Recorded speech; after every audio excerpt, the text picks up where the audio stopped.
조국은 그 변호사를 로펌을 5군데를 선임했다고 그랬잖아요. 4군데는 로펌이고요. 그 중에 아주 그 뭐 비싸다고 할까? 저 뭐 변호사들은 그런 말 싫어하는데 어쨌든 변호사 보수를 상당히 줘야 되는 그런 로펌부터 시작해가지고 로펌이 4군데고 그 다음에 개인 변호사까지 하면은 5군데의 변호사를 선임을 했는데 그 로펌과 변호사가 다 3월 말까지 상고 이유서를 다 제출을 갖다가 했어요. 그러니까 이제 대법원에서는요, 그 이쪽에서 온 상고 이유서, 저쪽에서 검찰의 상고 이유서, 변호인의 상고 이유서를 보고 판결만 하면 돼요. 그 다음에 뭐 보겠습니까? 1심 판결문, 그 다음에 2심 판결문, 1심하고 2심 판결문 거의 똑같거든요. 그러면 뭐 그게 이거네.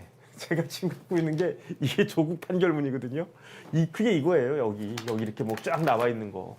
그러니까 뭐 대법관님들은 뭐 눈 감고도 그냥 막 이렇게 그 법전이 그냥 그 머리에서 짝짝짝 그려지시는 그런 분들인데 뭐 이까짓 거 판결문 몇백 페이지 금방 봐요, 그분들은. 그다음 이제 판결문만 딱 보면은 이 중에서 필요한 증거가 뭐가 있을까 금방 알잖아. 평생 밥만 먹고 판결문만 쓰셨던 재판만 하셨던 분들인데 그다음에 이제 상고유서 틱 보면 상고유서 보는데 뭐 시간 얼마나 걸리겠습니까? 뭐 장황하게 뭐 몇십 페이지짜리 상고유서 뭐 몇백 페이지가 될지도 모르고 그런 게 이제 몇 개가 쌓여 있긴 하겠지만 대법관들은 그냥 쓱쓱쓱쓱 보면 그냥 되는 거예요. 그러면은 당장이라도 사실은 판결을 낼 수가 있거든요. 당장이라도 판결을 낼 수가 있는데 조국 교수가 아무리 몰라도 그것도 모르겠습니까? 그러니까 제 생각에는 4월 10일 총선까지는 판결은 당연히 안 나오겠죠. 그런데 국회의원 당선되겠죠. 2번이니까.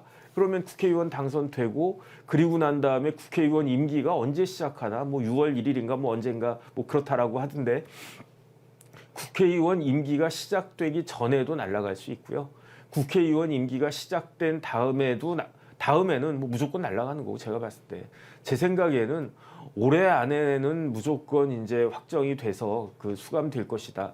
근데 이제 조국 대표가 기대한 건 뭐냐면은 뭐 요만한 꼬투리 잡아가지고 파기환송 시켜가지고 다시 항소심 재판하면서 시간을 질질질 끄는 거를 기대를 할지 모르겠는데 과연 그 기대대로 될까? 어쨌든 그런 생각이 듭니다. 어쨌든 지금 한동훈 비대 참 희한해요. 제가 봤을 때 이번 선거를 제가 곰곰이 생각을 해봤거든요.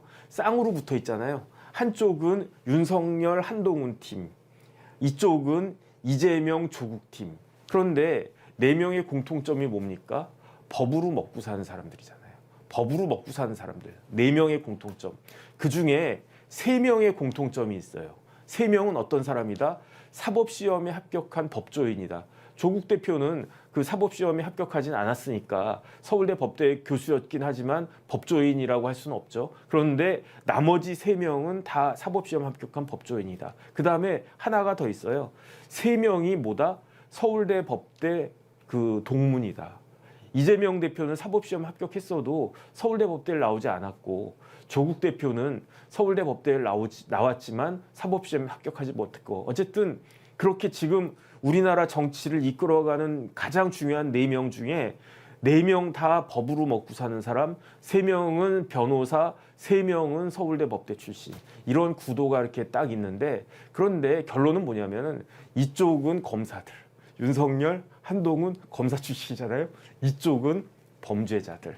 그러니까 어떻게 보면은 이제 범죄자 그 프레임이라고 하는 게 아주 참 희한하다 이번에. 그런데 지금 보면 만약에 그 국민의힘이 과반수를 얻지 못한다라고 하면 그거는 범죄자들이 이기는 거 아닌가? 야, 우리나라가 참 아주 드라마틱한 그런 나라가 됐다. 검사팀이 범죄자들한테 그것도 중대한 중범죄자들한테 지는 거예요. 그 다음에 이쪽은 본인들만 그 범죄자입니까?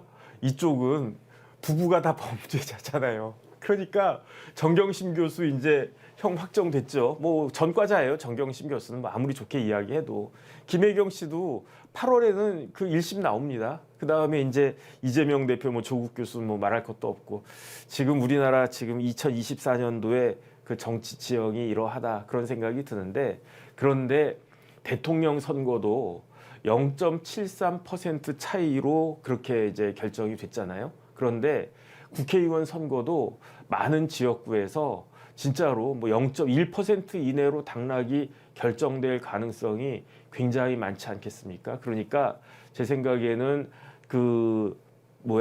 이겼다라고 생각할 수도 없고, 뭐 그런 지역구 뭐 몇 군데 있겠죠. 뭐 그냥 뭐 광주나 대구나 뭐 강남이나 뭐 그다음에 강북이나 뭐 이런 데는 뭐 웬만해 가지고는 이제 바뀌겠습니까? 그런 게 있겠지만 그래도 격전지 같은 데에서는 그다음에 또 중요한 건 뭐냐면은 비례대표잖아요.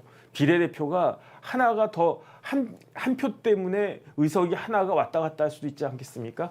그런 거 생각해서 귀찮더라도 그 다음에 이제 번거로우시더라도 꼭 투표를 갖다가 하면은 그러면은 좋은 결과가 그만큼 나옵니다. 제가 생각나는 게 2002년도 대통령 선거에서 제가 제 친구가 저한테 밥을 사주더라고요. 그래서 야 네가 왜 나한테 밥을 사냐 그랬더니 그때 제 친구가 노무현 대통령 후보를 꼭 찍어달래.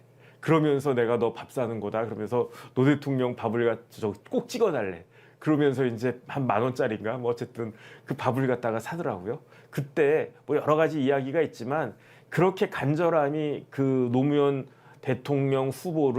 후보를 지지하던 사람들한테는 그런 간절함이 있지 않았습니까? 이번에도 간절함을 갖다가 발현하는 쪽에서 이겨도 이기고 져도 조금 지고 이겨도 크게 이기고 그럴 것 같다. 어쨌든 그런 생각이 들어가지고요.